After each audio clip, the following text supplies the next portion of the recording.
మనం red velvet cup cakes ఎలా చేసుకుందామో ఈ వీడియోలో చూసేద్దాం. ఆయిల్ అండి, షుగర్ పౌడర్ యాడ్ చేస్తున్నానండి, ఒక 2-3 స్పూన్స్. ఎగ్, కొన్ని వాటర్ యాడ్ చేసుకుందాం.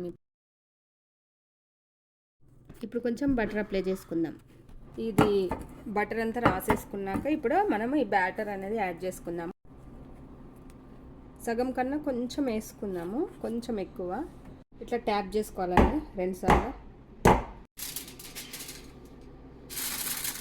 Bake for 20 minutes in the oven at 350 degrees Celsius. Please subscribe Revati Sudha Family Vlogs.